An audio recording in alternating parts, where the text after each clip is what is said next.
sí, ya estamos presentando al analista político Aurelio Argañarás con su columna de los sábados, Para ¿y vos qué pensás?, para Radio Tortuga 92.9, que ha titulado ¿Voto por la patria o sumisión colonial? ¿Vamos, Aurelio? Pocas veces en la historia argentina moderna se ha dado esta situación donde la intervención norteamericana es tan descarada como para que el título de la columna de hoy se justifique plenamente. Fuera de micrófono recordábamos que el 17 de octubre, que se cumplió ayer, y digamos la consigna central, o una de las consignas centrales de las elecciones del 46, fueron Braden o Perón. Sí.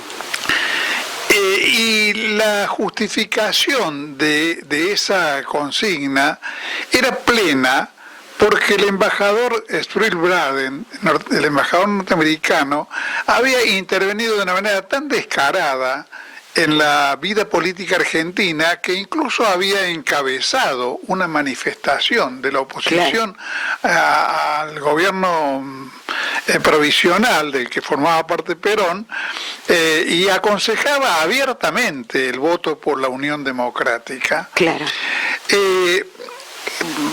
Estados Unidos ha sido, en su política exterior latinoamericana, particularmente torpe en ese sentido, o descarado, si preferimos usar otro término, en inmiscuirse en la vida de los países latinoamericanos.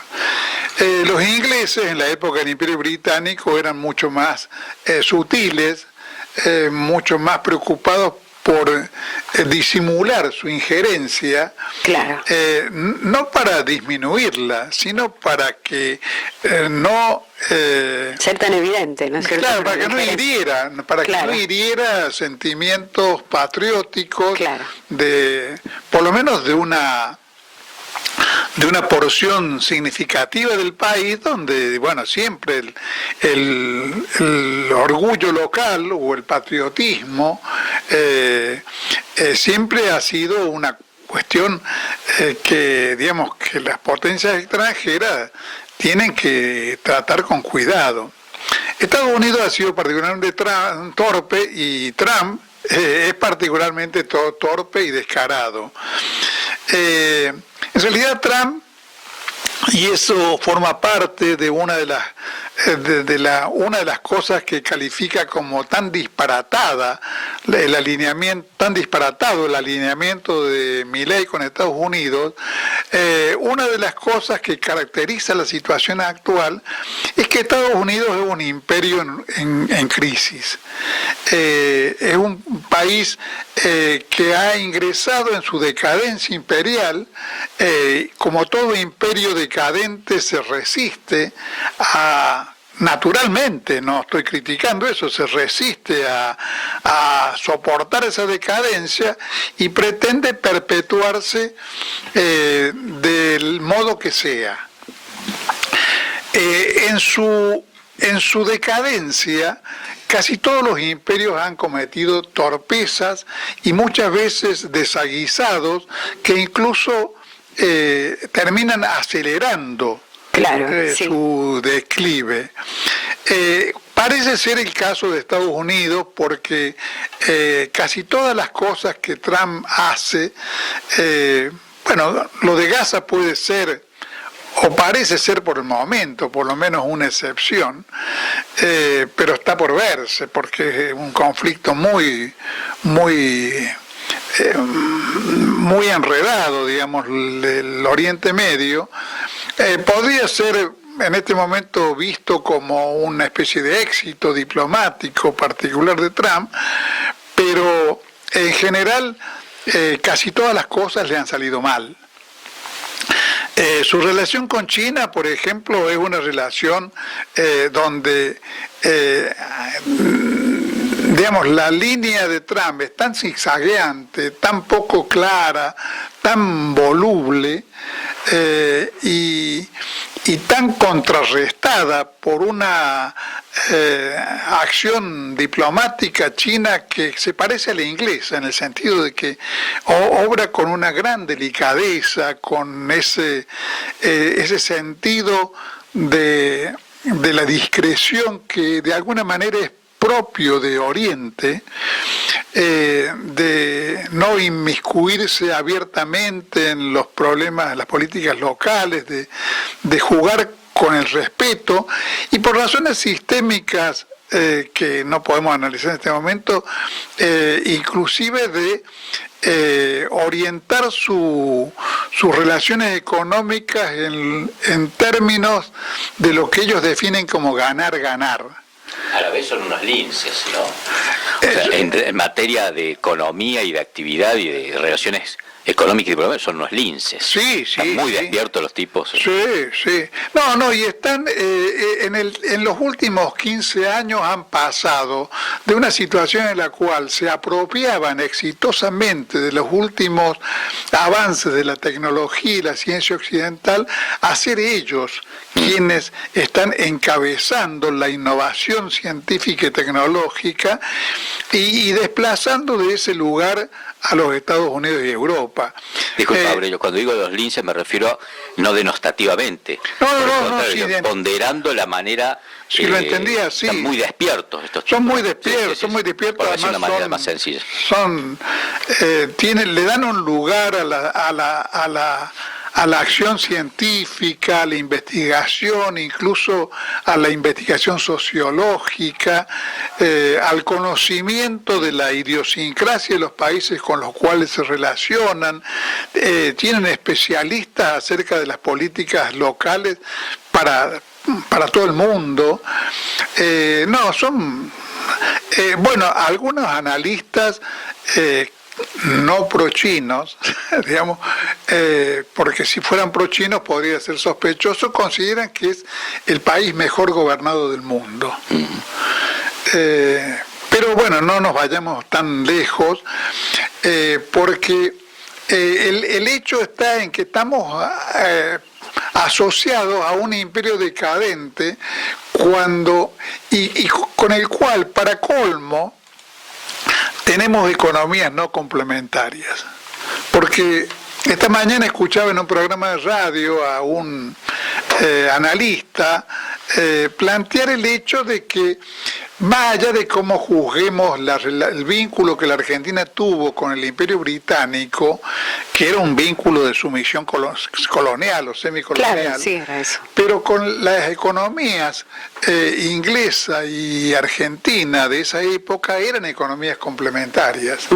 Pero resulta ser que con Estados Unidos no tenemos una relación de competitividad, sino de competitividad, porque ellos son también grandes productores de granos y de carnes. Claro, estado por la soja, por ejemplo. Entonces, acá en la Argentina, yo siempre me acuerdo del festejo que organizó Macri y el gobernador de Tucumán, porque habíamos logrado venderle limones a Estados Unidos. Y costó mucho vender.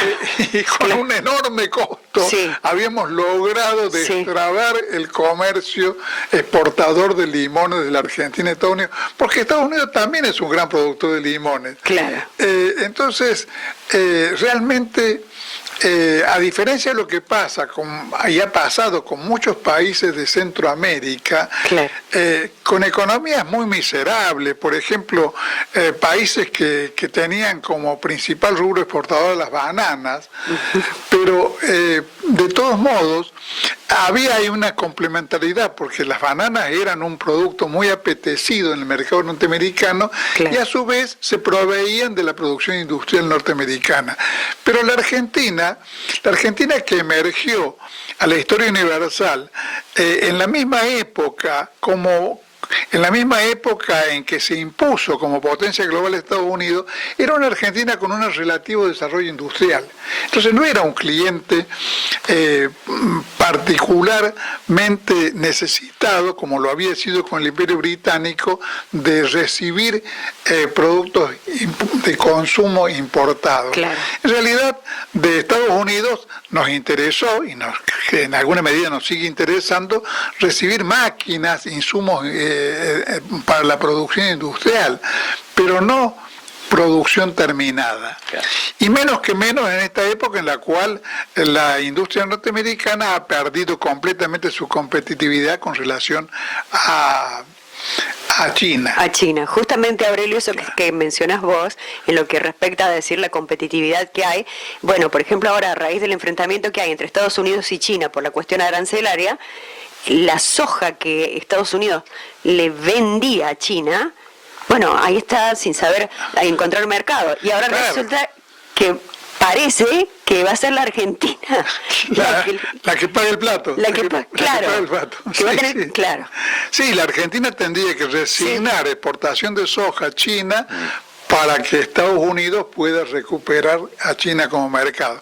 Bueno, pero el caso es que hemos visto en los últimos días, en los últimos 15 días o 20 días, escenas muy humillantes para el orgullo argentino en las relaciones de Milei con el presidente Trump. Milei, se ha dicho de paso, muestra su condición de basura humana en cómo se posterna como un sirviente ante el presidente norteamericano, al cual no sabe cómo halagar, y cómo es de soberbio y déspota con los débiles de su propio país. A mí me recuerda por oposición la actitud de Milei a una conversación que se atribuye a Perón con Sproul Braden en 1944, donde Braden le pretende seducir a Perón con la idea de que si otorga cierto tipo de beneficios al interés norteamericano, puede llegar a ser una persona muy famosa en el mundo. Sí, y entonces Perón le contesta que él no quiere ser famoso en el mundo por ser un hijo de puta en su país. Sí, quedó para la historia esa frase. Claro. Y bueno, Milei es justamente la inversa. Le interesa más ser famoso en el mundo, aunque sea un hijo de puta en su país. Pero el problema, digamos, ya a mi modo de ver, en relación al tema de esta columna, no es Milei, sino los argentinos, nosotros los argentinos. Porque el 26 de próximo, y de alguna manera vamos a elegir si queremos patria o sumisión colonial. Claro, la decisión. Respaldar a Milei, directa o indirectamente, porque hay maneras de respaldarlo indirectamente.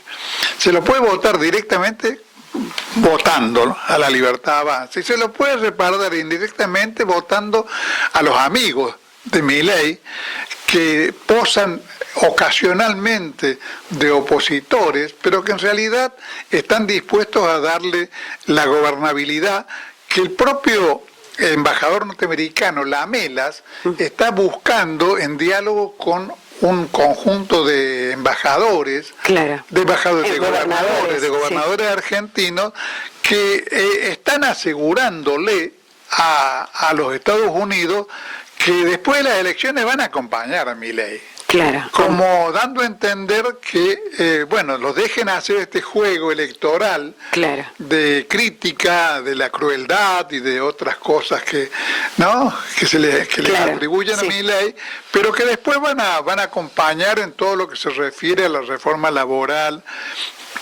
y a las reformas impositivas, que evidentemente son reformas impositivas que si se lograran serían para cargar más impuestos sobre la mayoría del pueblo argentino, sobre los pobres, sobre las clases medias, y liberar de esa carga impositiva a las empresas de capital extranjero y al gran capital.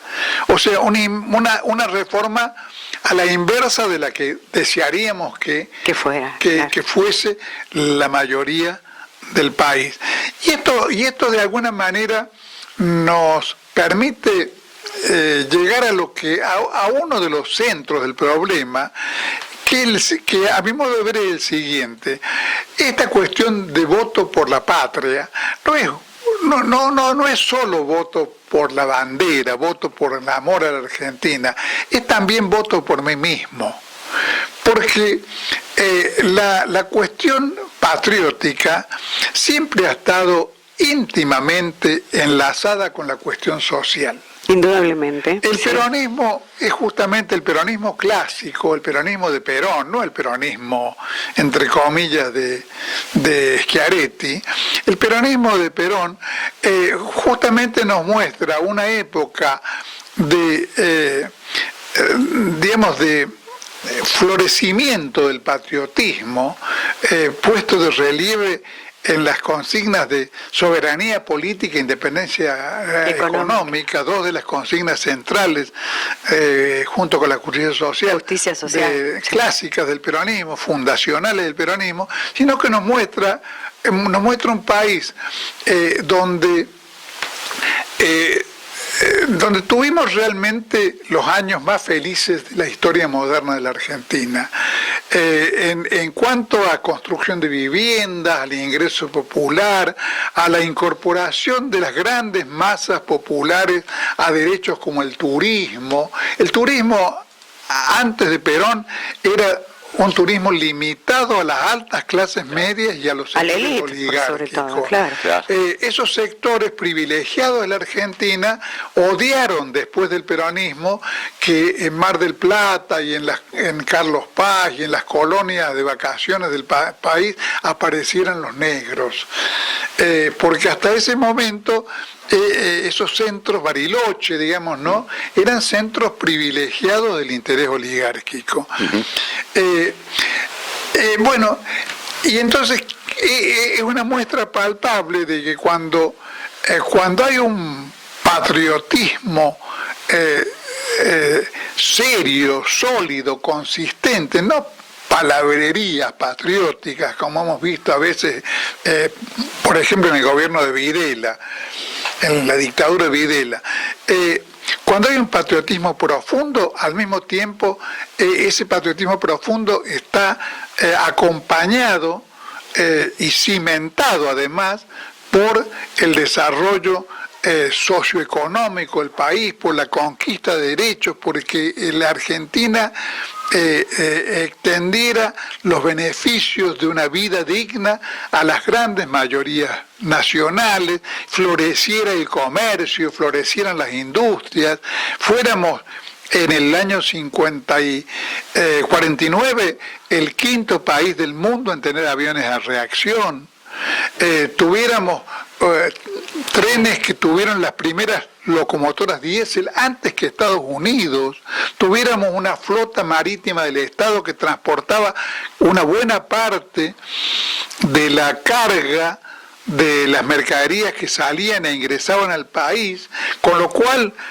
el país ahorraba un enorme gasto en pagar fletes a empresas de capital extranjero, o sea, todos sistemas, porque en definitiva en la riqueza de un país cuenta sobre todo el hecho de que transfiramos la menor cantidad de riqueza posible a otros países.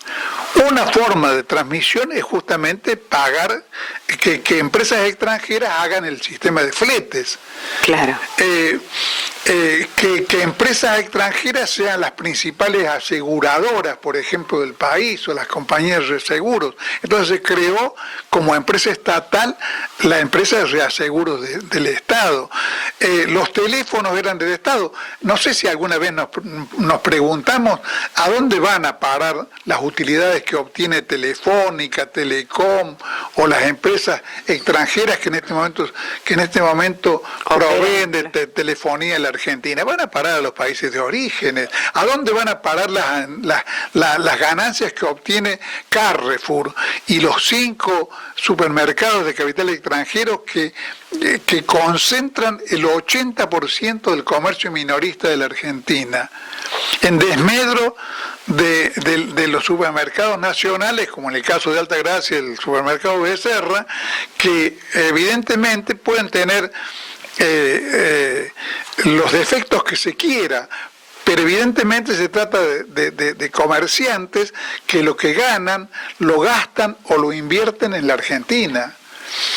A diferencia de Carrefour, que por ejemplo gira las utilidades a Francia. Claro, al extranjero. Entonces, el 26 no vamos a poder votar a San Perfecto, porque San Perfecto no existe. Pero vamos a poder optar entre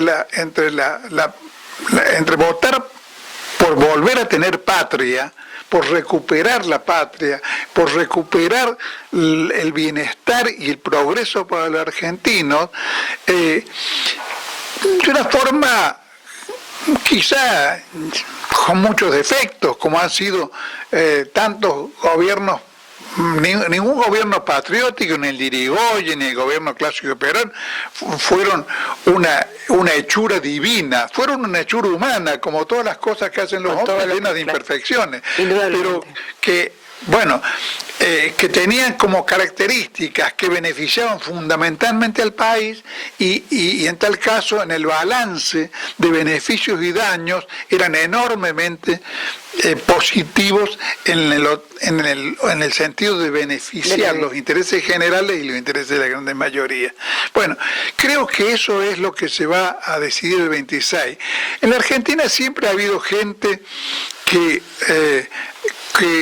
digamos que cuando se sincera se lamenta de que no hayan triunfado las invasiones inglesas. Sí.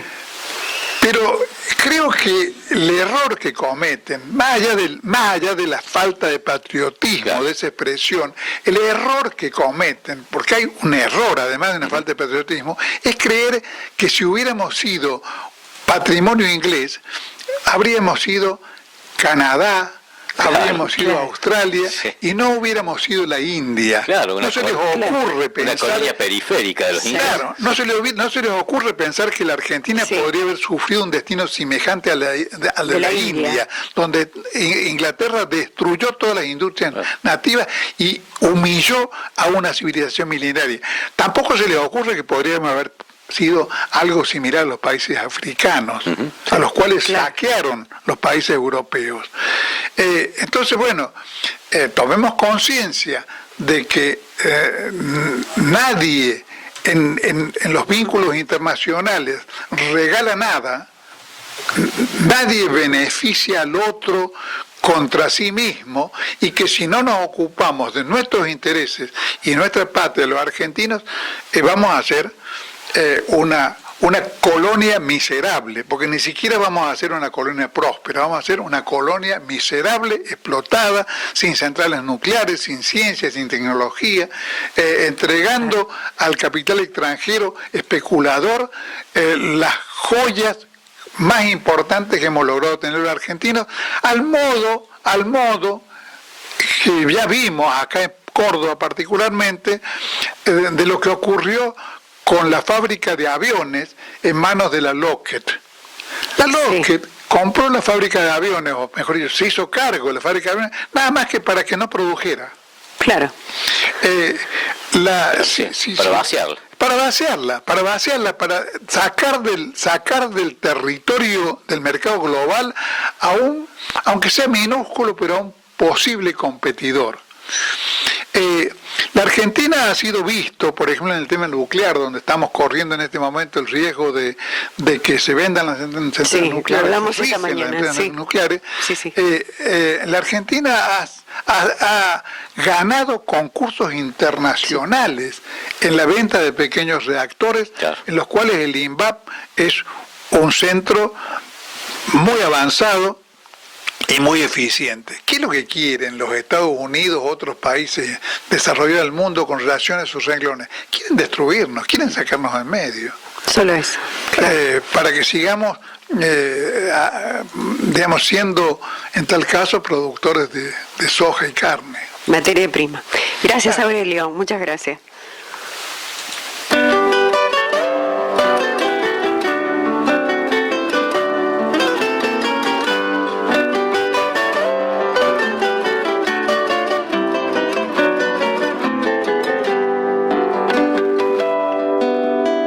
Se llamaban tierra adentro, la pampa y la cordillera, después fueron campo afuera, porque las palabras pesan, con esas cosas empiezan a vaciarnos las ceseras.